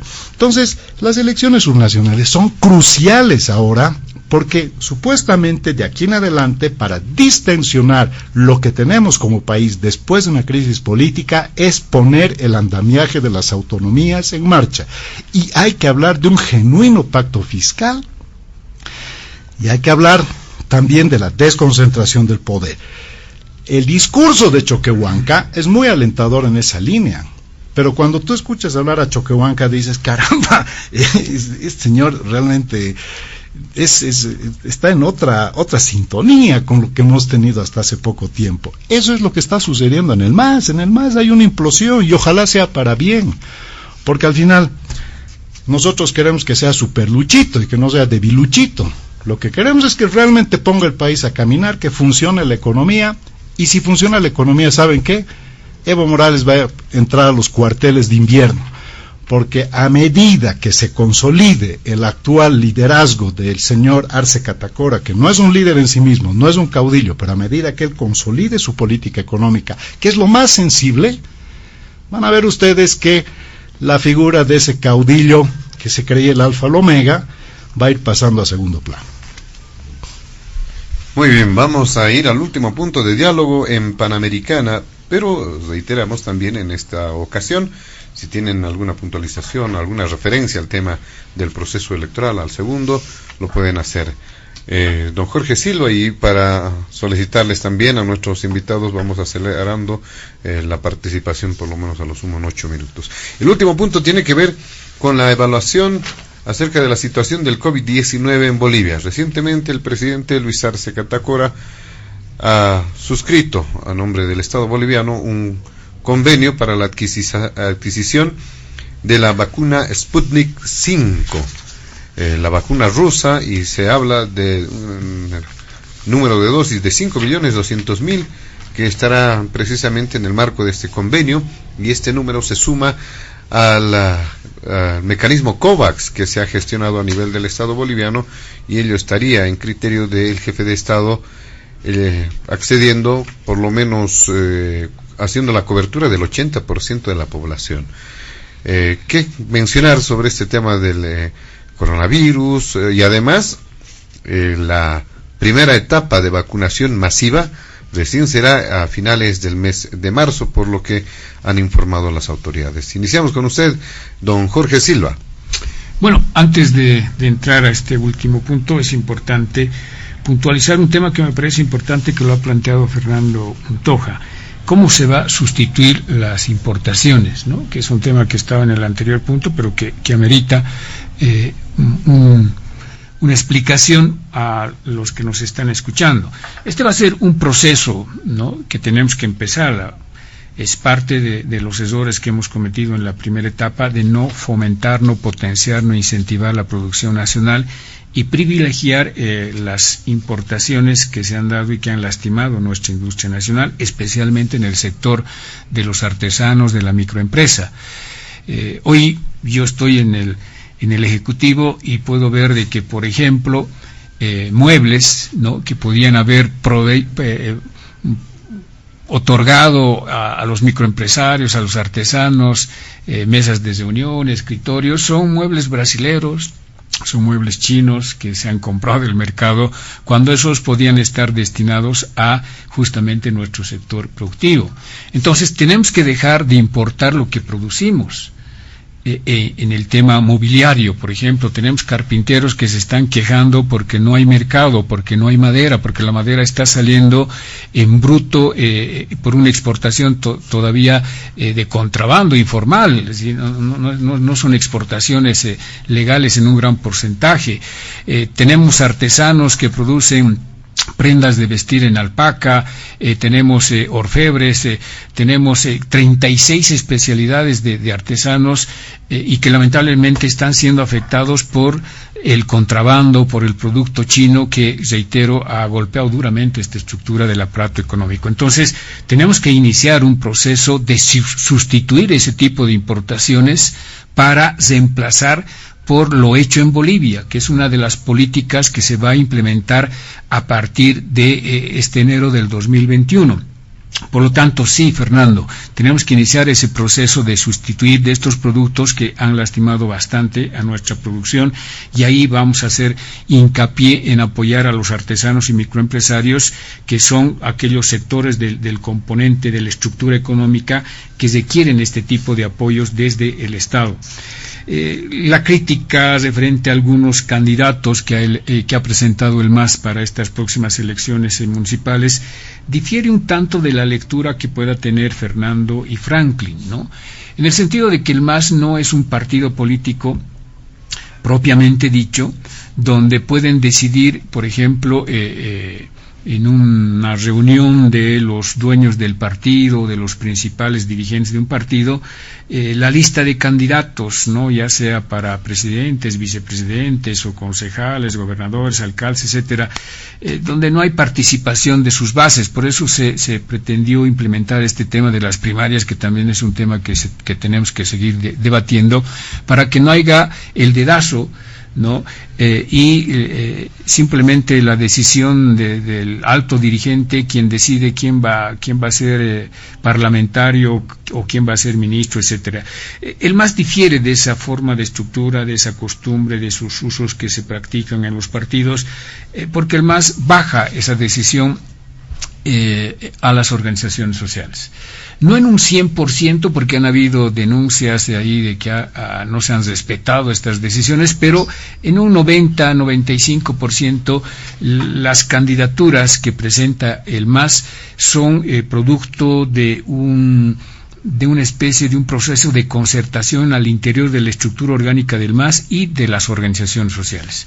Y por ello, ahí pues vamos a ver de que hay divergencias, hay diferentes fuerzas que se enfrentan en esta etapa preelectoral dentro del MAS, pero una vez de que ya sale y se oficializa la candidatura, todos vuelven a la riel y todos empezamos a trabajar sobre el candidato.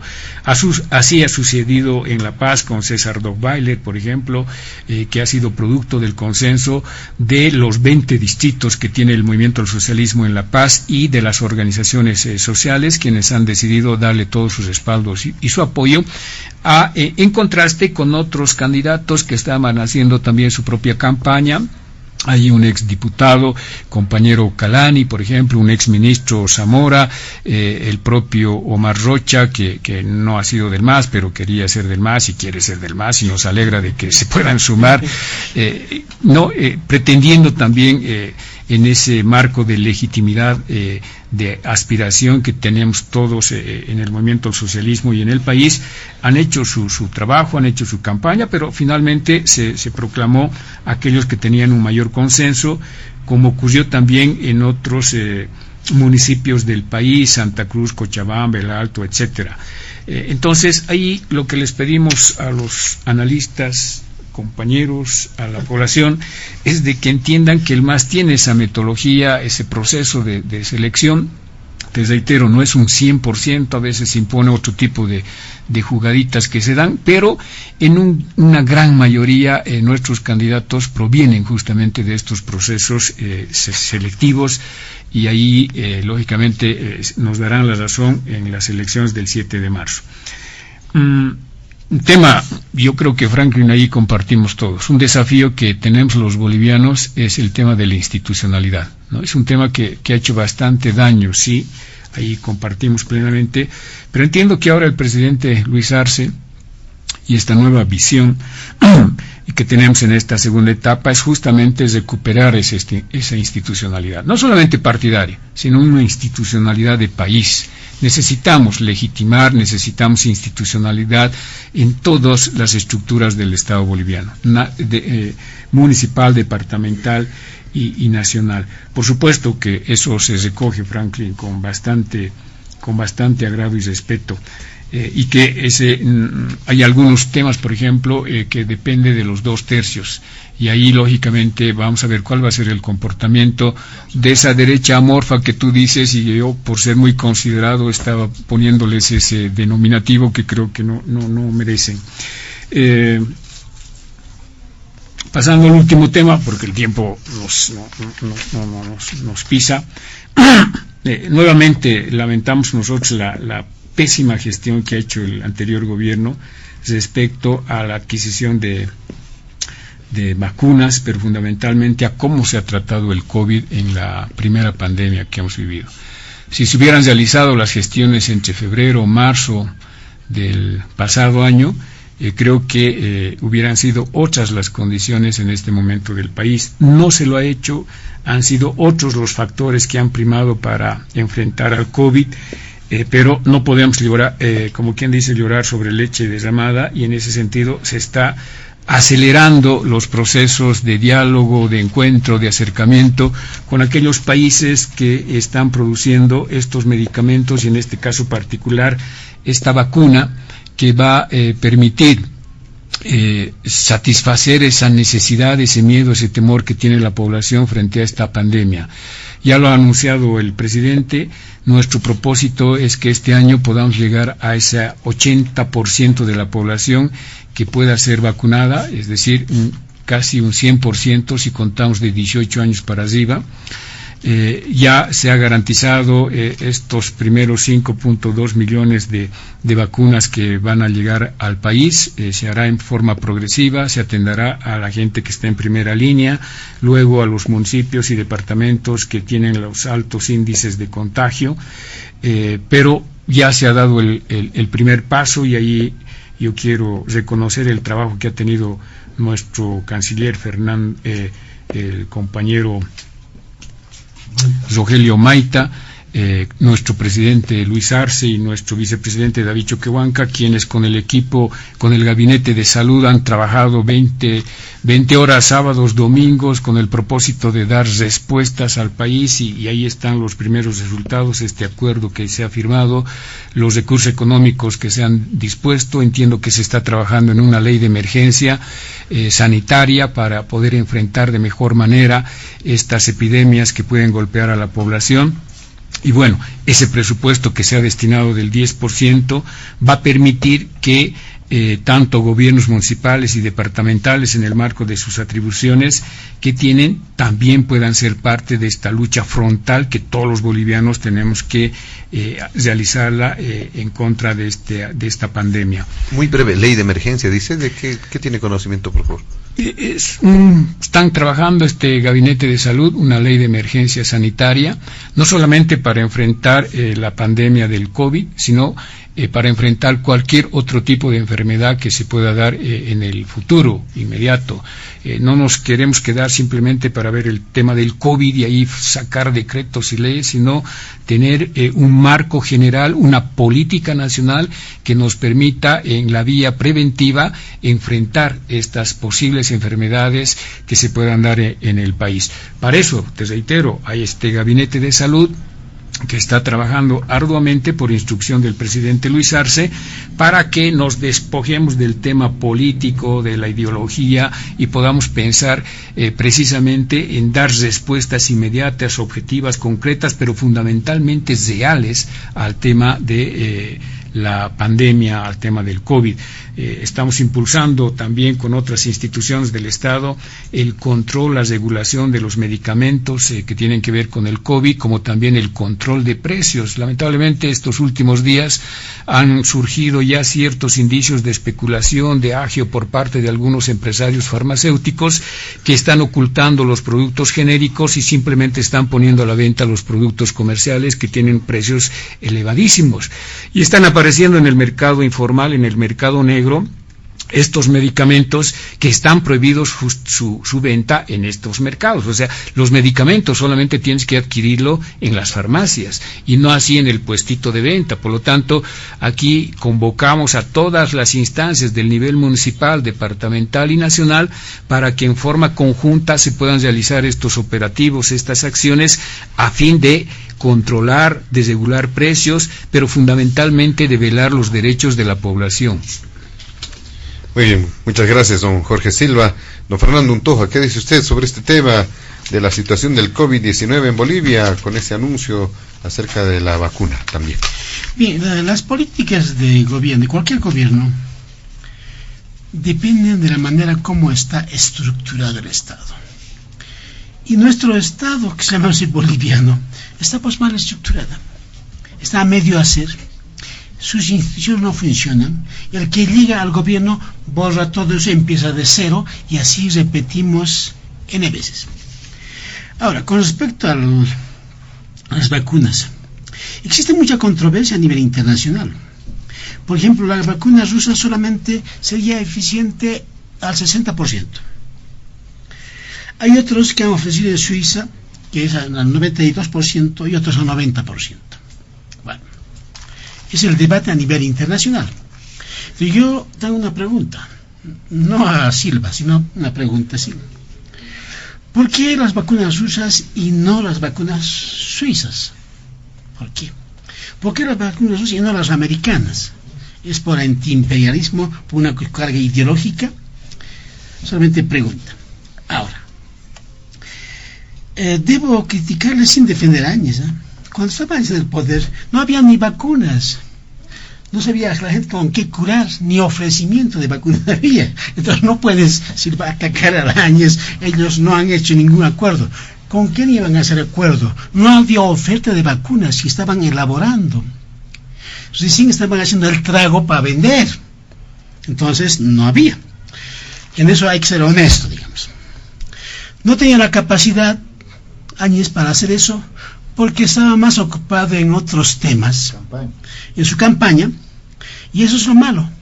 Alguien llega a una función de poder y ya quiere ser presidente, o alcalde, gobernador. Es lo que pasó con Pazzi. Llega a la gobernación, antes de ensayar dice, voy a ser candidato a presidente. Pero ¿cómo puedes? Primero demuestre la gestión pública donde hace. Y es lo que le pasó a Áñez. Cayó del cielo, dice, ahora voy a ser candidato a presidente. Y después dijo, no voy a ir. Entonces ahí ha sido el fracaso total de su política. Yo pienso que debía haberse al menos importado de 3 fuentes de las vacunas. Porque depende de una sola. ¿Qué pasa si esta sola fracasa y tiene un tiempo de expiración? Porque ahí también esa hipótesis. Hay vacunas que solamente pueden servir 3 años. ¿Qué pasa entonces? ¿Qué van a hacer? ¿Nos van a experimentar o qué es lo que van a hacer? En ese sentido, necesitamos de que el gobierno realmente trabaje seriamente, no arduamente, seriamente. Hay oferta a nivel mundial, entonces hay que acudir a varios países. Y para eso tenemos que tener la posibilidad de escoger, de elegir y decir, señores, esta es la más eficiente. Simplemente eso, así breve. Muy bien, don Franklin Pareja, tiene más tiempo entonces para usted para hacer referencia a este último punto y si quiere también alguna referencia al anterior punto. Qué bueno, porque siempre tengo que hacer el sprint. Lo que yo creo que debemos estar conscientes es de que este suceso de la pandemia se puede volver a producir. Llámese cualquier otra cosa, pero ha desnudado nuestra fragilidad como sistema de salud. Y el país tiene que trabajar de aquí en adelante conscientemente, porque a futuro se puede volver a producir, pero sería imperdonable que a futuro nos vuelva a encontrar en una situación de no estar preparados. Entonces, la salud debe ser la máxima prioridad para el país de aquí en adelante, precisamente por las condiciones intrínsecas de un país que tiene profundas debilidades en este aspecto. Se ha dicho de que el sistema de salud ha colapsado. Eso es falso. El sistema de salud ha colapsado hace muchos años. Ya lo he dicho. Si tú quieres una consulta, vas a la caja y con suerte te atienden en una semana. Y si tienen que hacerte una intervención, con suerte te dan de aquí a 3 meses, te programan tu operación. Eso significa que ya estamos completamente desfasados y no tenemos la capacidad instalada para atender la demanda con eficacia y además estos términos que se utilizan en salud, con calidad y con calidez. La pandemia nos ha pillado mal, no solamente a los bolivianos. La vacuna, no seré yo el que venga a decir si es buena o mala, porque eso tendrá que decirlo los científicos, ¿no? Yo me he puesto a investigar un poco sobre la vacuna Sputnik. Es de 2 dosis, aparentemente tiene un alto nivel de efectividad. Entiendo que el anterior gobierno hizo acuerdos previos con Oxford, porque estaba en desarrollo la vacuna. El punto es que llega a Bolivia una buena vacuna, y está bien que sea gratuita. Y el presidente dijo, el que quiere se la pone, es voluntario, y el que quiere no, pues está bien también, porque también hay teorías de la conspiración, de que nos van a inocular un chip, que te van a controlar tu vida, en fin. Han entrado una cantidad de historias e historietas con respecto al COVID, y la verdad es que no sabemos realmente qué es el COVID, ni dónde se ha originado, son puras especulaciones. Al día de hoy seguimos sin saber realmente dónde ha empezado. Es extraño porque no es estacional. Ustedes saben que una gripe es en invierno, pero el COVID está atacando en lugares cálidos, en lugares fríos, en fin. Hay muchas conjeturas y especulaciones, pero ciertamente que no hay una voz científica que nos diga el día de hoy, señores, así es, así empezó, este es el tratamiento. Y también con respecto a las vacunas, por lo que he podido ir viendo, en fin, como seguramente todo el mundo lo hace, no está probada la efectividad todavía, porque en realidad ha sido en tiempo récord lo que se ha hecho, pero parece que puede resultar bien, y lo que se ha logrado avanzar amerita que también en una situación de contingencia el mundo ya no puede esperar más. Es decir, día que pasa esto está realmente descontrolado. En Bolivia tenemos más de 1,000 contagios al día. Realmente estamos en una situación extremadamente peligrosa. Ningún cuidado es suficiente.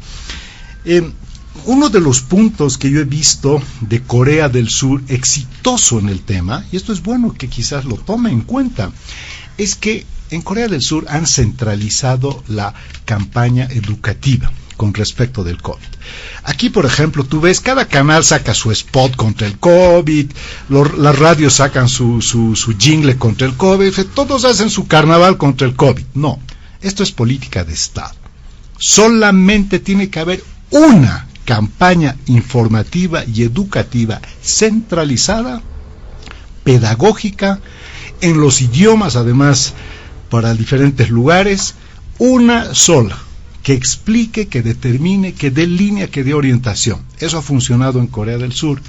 Es muy importante. ¿Por qué? Porque muchos ya le han perdido el miedo al COVID, y estamos con más de 100,000 contagiados. Muchos se han cansado del COVID, y lo peor de todo, yo no creo que sea posible otra cuarentena. En Bolivia, un país pobre, donde la gente vive el día a día, no le puedes encerrar en su casa. Si no tiene ahorros, no tiene trabajo, vive en condiciones todavía precarias, eso es insostenible. Pensar en una cuarentena rígida realmente es muy complicado, no creo que se pueda cumplir. No es tan simple decirles, señores, enciérrense. El sector del transporte está pasando mal, el sector de turismo, en fin, todos los sectores han quedado realmente reventados durante la pandemia, no solamente en Bolivia, sino en todo lado. Pero en Bolivia es muy difícil que realmente volvamos a hacer una cuarentena rígida. Entonces hay que hacer cosas que tienen que tener un sentido de política de Estado. Por ejemplo, la forma en la cual hay que educar pedagógicamente con respecto a todas las medidas de prevención tienen que ser una única, y solamente el Estado tiene que tener voz en esto. Nadie más. Segundo, no se puede sacar, yo recuerdo hasta el del OMS, creo, de la OMS creo que salía, ¿verdad?, a dar clases, o por lo menos a dar sus spots, cuídese, lávese las manos, todo eso. Por favor, ese es un show barato. Pongamos a gente, inclusive, que nos dé pedagógicamente todo lo que tiene que ser el ABC de la prevención. Y hay que bombardear todo el día, hay que poner casos, porque esto es un tema de información.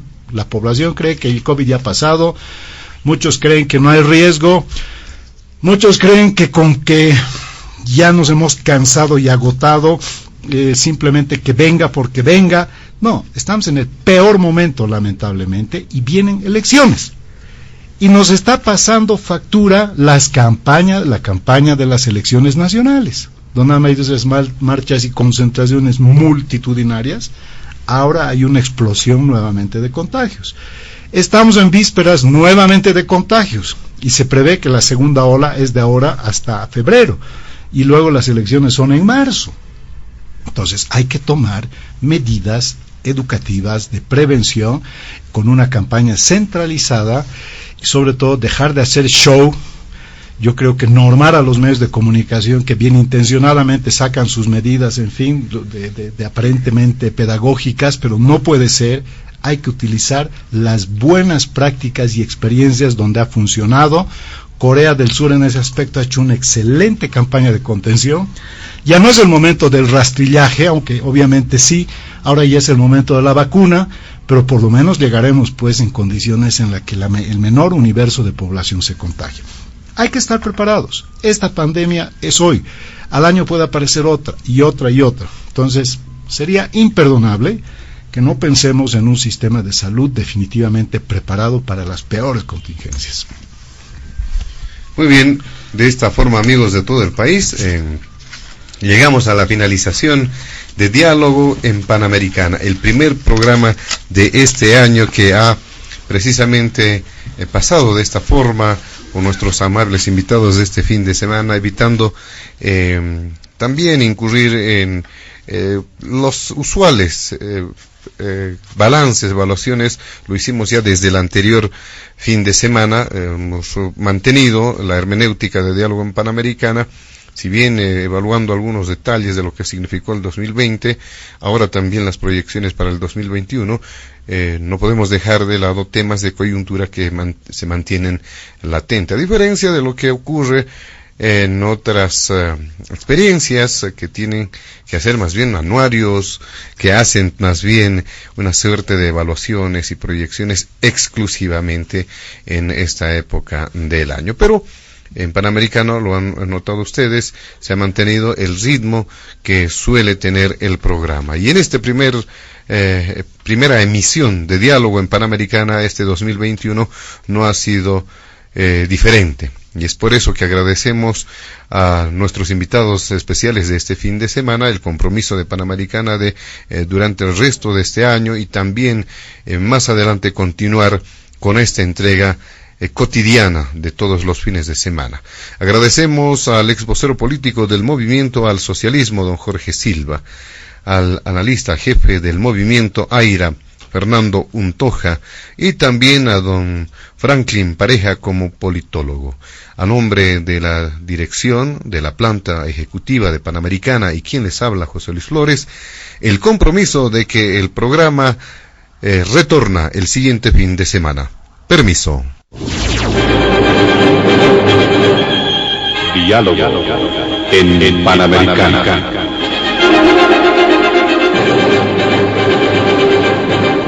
La radio agradece por la atención prestada al programa de hoy. Les invitamos a la próxima entrega del Departamento Periodístico de Panamericana, cuando anunciemos.